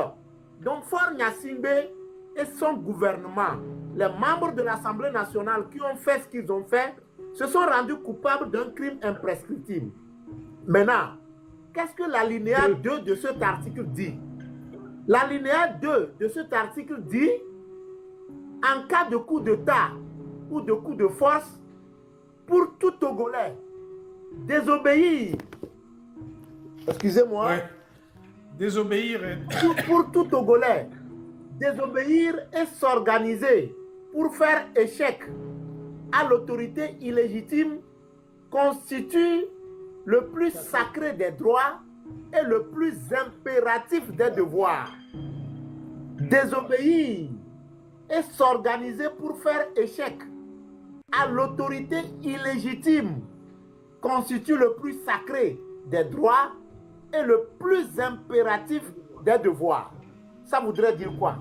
Ça voudrait dire que si vous vous organisez aujourd'hui, ou bien le Togo, le peuple togolais, la population s'organise aujourd'hui pour aller manifester, ils vont aller demander la permission à une autorité illégitime. Voilà. Parce qu'en réalité, Faure Gnassingbé et son gouvernement sont aujourd'hui illégitimes. Absolument. Parce qu'ils se sont rendus coupables d'un crime imprescriptible. Donc nous avons l'impérieux devoir, l'obligation de nous organiser pour mettre fin à ce coup de force. Et c'est le plus sacré de nos droits et le plus impératif de nos devoirs. C'est-à-dire qu'on ne peut pas aller demander, faire une autorisation préalable, une déclaration devant des autorités illégitimes pour aller manifester. Ce n'est pas possible, ça ne s'entend nulle part. Eux-mêmes, comme l'a dit Maître Alexis, ils ont établi une constitution qu'ils n'ont pas pu respecter. Ils n'ont pas pu respecter la constitution qu'ils ont établie, qu'ils ont violée. Faure Gnassingbé est venu au pouvoir en 2005 avec un coup d'État. C'est le coup d'État de 2005 qui a permis à Faure Gnassingbé de s'installer au pouvoir. Et il continue. En s'installant au pouvoir, il a fait 500 morts. Moi, je ne peux pas comprendre aujourd'hui, et c'est là que je m'irrite contre la communauté internationale. On ne peut pas comprendre que quelqu'un qui est venu au pouvoir avec 500 morts reste au pouvoir pendant 20 ans et après 20 ans, il modifie la constitution pour s'octroyer un pouvoir à vie. Et la communauté internationale ne dit rien. La CEDEAO ne dit rien. L'Union africaine ne dit rien. Mais maintenant, quand il y aura un coup d'État militaire quelque part, l'Union africaine, la CEDEAO vont dire il faut rétablir l'ordre constitutionnel. Mais ça s'entend où là? Il faut qu'on soit sérieux. Il faut qu'on soit vraiment sérieux. Donc, en résumé, en conclusion, on ne peut pas aller demander la permission à une autorité illégitime, coupable d'un coup d'État constitutionnel, d'un coup d'État imprescriptible. On ne peut pas lui demander la permission pour manifester. Et là, en le faisant, la désobéissance pour manifester, c'est le plus sacré de nos droits et le plus impératif de nos devoirs. C'est-à-dire que nous avons l'obligation de le faire. Ce n'est pas une faveur, c'est une obligation que nous avons pour faire arrêter le coup d'État constitutionnel. Voilà un peu ce que je voudrais dire. Ok, merci beaucoup. Sur ce point, je crois qu'on en avait discuté déjà dès les premiers mois où il a commencé par faire ces changements-là. On est passé à la nouvelle chaîne chez M. Togbé, où nous avons discuté longuement de cette violation du droit constitutionnel, de notre droit fondamental, de notre constitution qui a été... Parce qu'il ne s'agissait pas d'une modification, c'était un changement de constitution. Ils ont changé de constitution, ils ont changé de république avec des gens totalement illégitimes qui n'avaient aucun pouvoir, aucun droit de le faire. En plus, il y a des dispositions qui interdisent même, il y a l'article 6.1 de l'additif comment l'appelle-t-on, de la CEDEAO, le truc additionnel de la CEDEAO, qui interdit de faire des changements 6 mois avant les élections. Eux, ils l'ont fait à 2 mois après ou à 4 mois avant. Et c'est la CEDEAO ne dit rien. C'est là où vous voyez très bien que la situation du Togo est très particulière et que nous ne pouvons compter sur personne d'autre que nous-mêmes. Personne. C'est ce que nous sommes en train de faire. Ni la CEDEAO, ni l'UA, ni l'ONU, ni la France, ni personne. Regarde, il y a le système de l'Union européenne à Lomé, où les gens de l'Union européenne à Lomé ne peuvent pas dire qu'ils ne voient pas ce qui se passe. Ils ne peuvent pas dire qu'ils n'ont pas vu qu'il y a un changement de constitution qui était totalement illégal. Mais les gars, ils ne disent rien. Donc sachez que qui ne dit rien consent. Donc nous, on s'est dit, on va se battre nous-mêmes jusqu'à la fin. Et quand les choses changeront, on verra comment on va faire nos choix par la suite. Nos alliés, prochains alliés, c'est nous qui allons les choisir. Parce qu'aujourd'hui, c'est eux qui nous imposent les alliances. Mais demain, c'est nous qui allons choisir nos alliés. Ça, il faut pas. C'est pour ça qu'il ne faut pas qu'on baisse les bras là-dessus. Merci beaucoup. Gilbert Bawara. Moi, ce que je voudrais peut-être... Gilbert Bawara, Si vous tu as permettez, moi, je vais dire attendu, quelque chose. monsieur Gilbert Bawara, tu as attendu l'interview que tu as fait au TV5 Monde. Gilbert Bawara, C'est ça. je crois que ces messages vont essayer de te fermer la bouche. On ne sait pas quand tu ris, quand tu es simple, on ne sait pas. En tout cas, ces messages vont te guérir. Merci, mes grands frères. On va laisser. Donc, Picasso. Aujourd'hui, Picasso. moi, je pense le combat que nous menons, ce combat, nous le tirons de l'article 150 de la Constitution. Le combat, le siège de notre combat, le 14 octobre 1990. Maintenant, même leurs mandats internationaux dont ils parlent, quand ils viendront ici pour défendre ces mandats internationaux, nous allons faire une première querelle, une première bataille sur leur légitimité à lancer les mandats internationaux contre vous. Cette bataille-là, on va la faire avant même d'aller au fond. On les attend de pied ferme. Ils n'ont qu'à venir, on les attend. S'il vous plaît. Ok, Picasso, tu poses une dernière question, après on laisse partir les maîtres. Oui, je voulais poser une question. Si par exemple, je décide d'aller dans un pays comme le Gabon ou le Cameroun, est-ce que le Togo pourra m'extrader?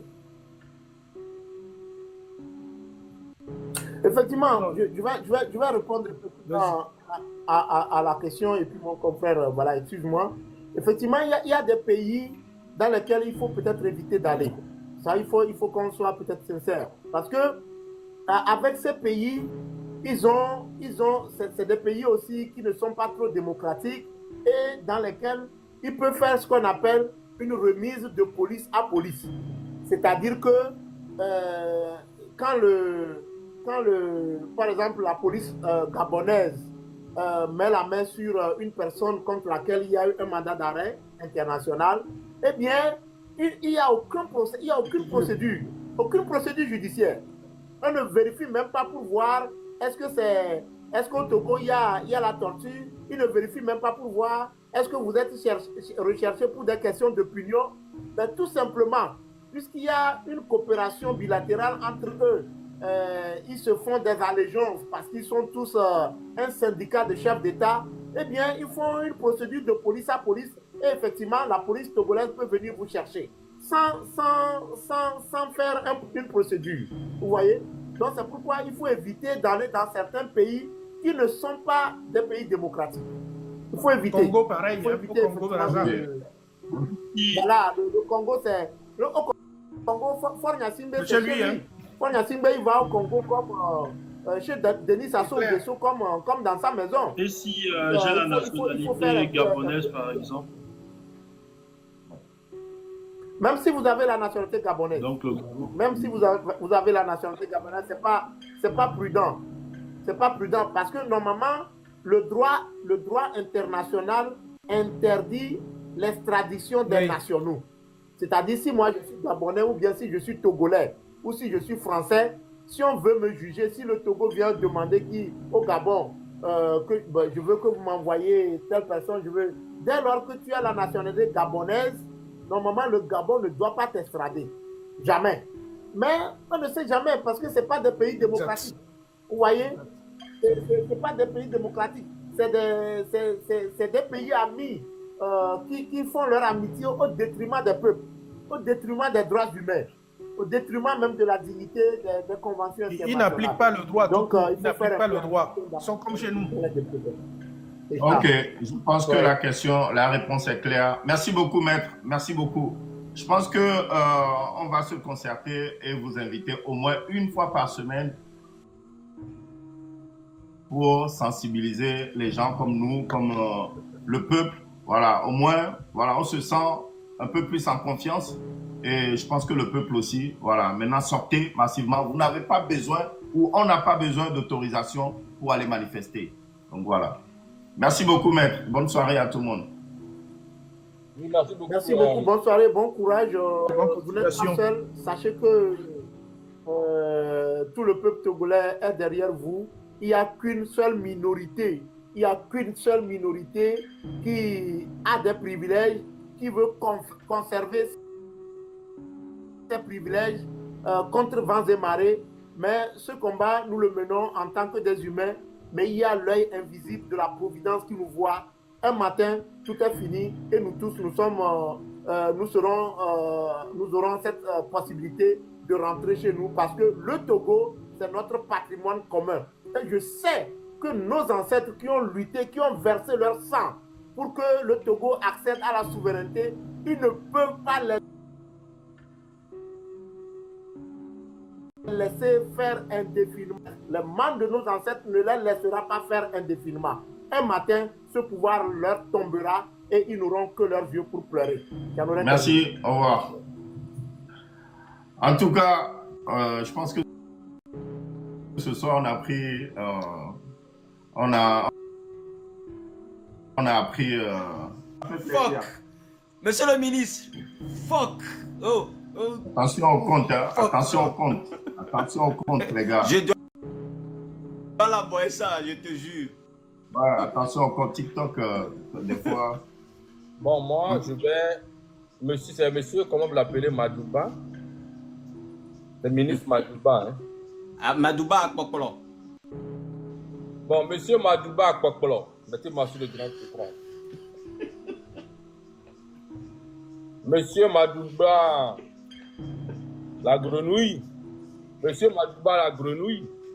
Avant d'envoyer des mandats d'arrêt internationaux contre nous ici, je voudrais que tu appliques le droit d'abord au Togo. Et assieds-toi bien, copieusement, sur l'argent volé du peuple et écoute-moi. Avant de nous envoyer les mandats d'arrêt internationaux, j'aimerais ici te lire les scandales de corruption qui ont été faits dans nos pays.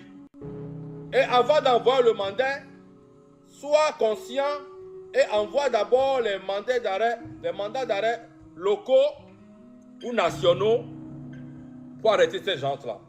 Je prends d'abord la compagnie énergie électrique du Togo, la CET. Monsieur Madouba, la grenouille, écoute-moi bien. Le tour de ce scandale de grande ampleur le plus récent. Le conseil d'administration s'est vu obligé de démettre en février dernier le directeur général Nyandé Djeteli, nommé en 2012 pour remettre sur pied la société et le remplacer par M. Paul Mahou Kakati, l'ancien directeur intérim.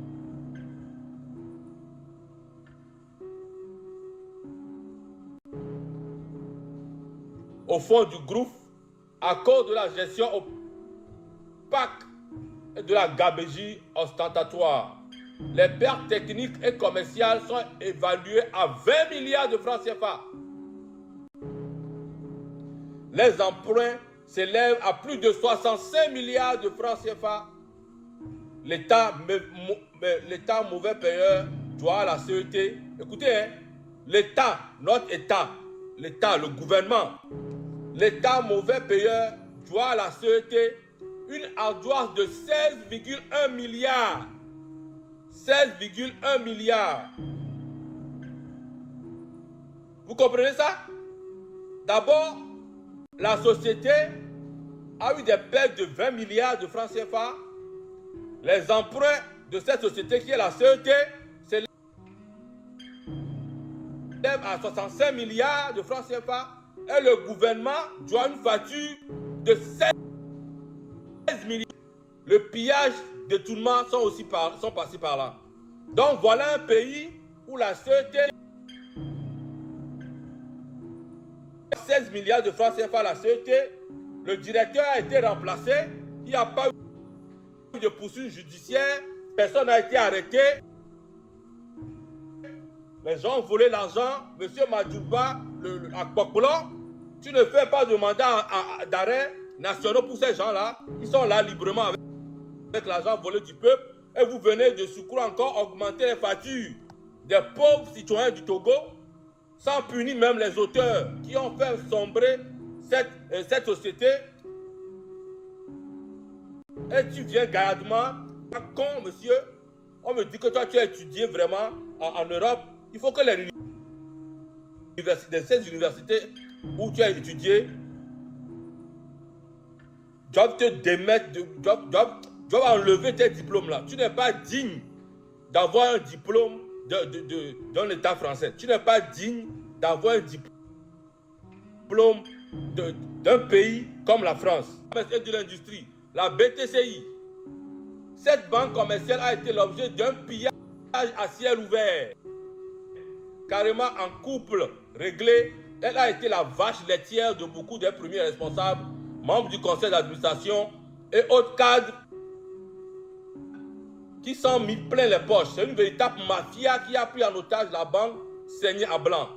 Barry, Moussa Barké, tous ont participé au pillage. Ce sont des dizaines de milliards de francs CFA qui ont été volatilisés.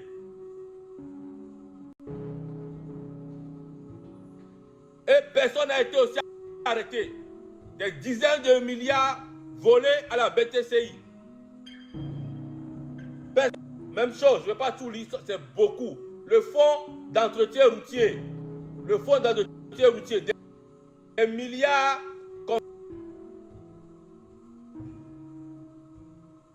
confiés à M. Tchamsi pour l'entretien des routes se sont volatilisés. Et M. Akpokpolo, bête que tu sois, tu viens gaillardement, ces gens-là, tu ne les arrêtes pas, tu n'as pas de mandat contre eux. Et puis toi aussi, comment on appelle le gars là, celui qui est notre premier magistrat là, comment on appelle, le président de la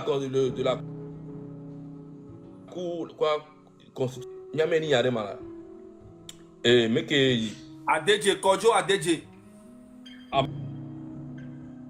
Mais que ni Yarema, président de l'Assemblée. Président de la Cour conditionnelle. Cour constitutionnelle. Comment on l'appelle? Procureur de la République, voilà. Monsieur le procureur de la République, toi aussi, tu te mais toi, tu es procureur de la République.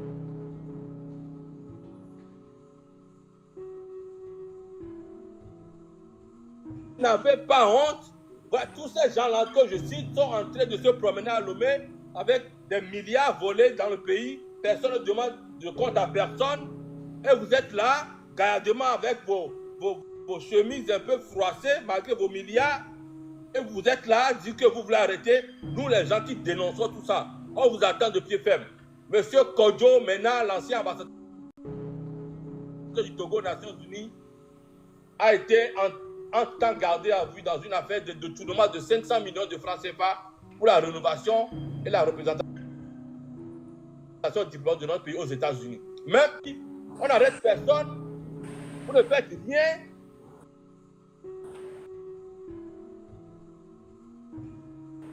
Vous allez partir.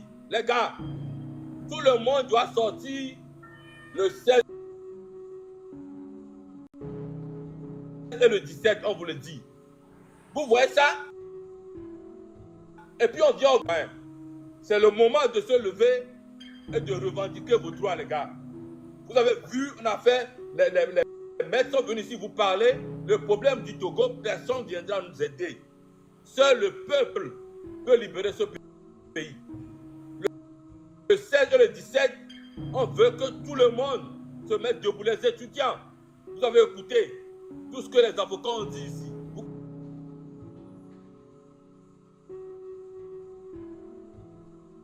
Vous comprenez mieux. Sortez les gars. On doit libérer ce pays. Sinon les pillages, ça va... J'ai au moins...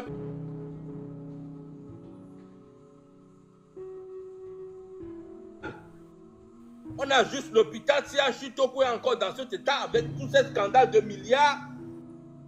Ils vont nous dire qu'ils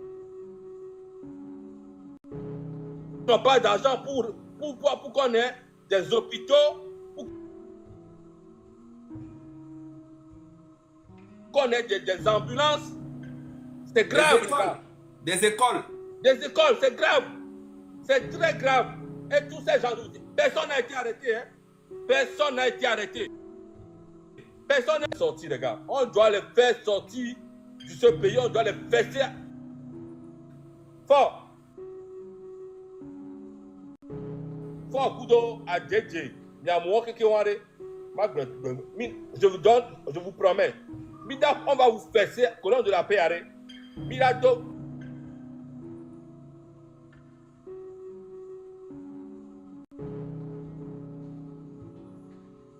Les colons de la paix noirs. 9 millions d'habitants. À Messame, un coup, à droit, un coup. De fessés. Américain, 9 millions de fessés. Et bien, vous.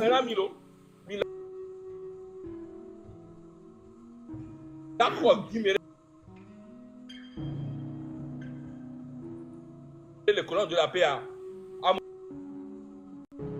Amoureux mais statue en fou, il a quoi 10 minutes pour rendre la paix comme il a dit quoi. Ne m'y t'as qu'à le dire. On va leur faire un généraux, yak à moi quelqu'un. C'est le moment, hein. C'est le moment de prendre la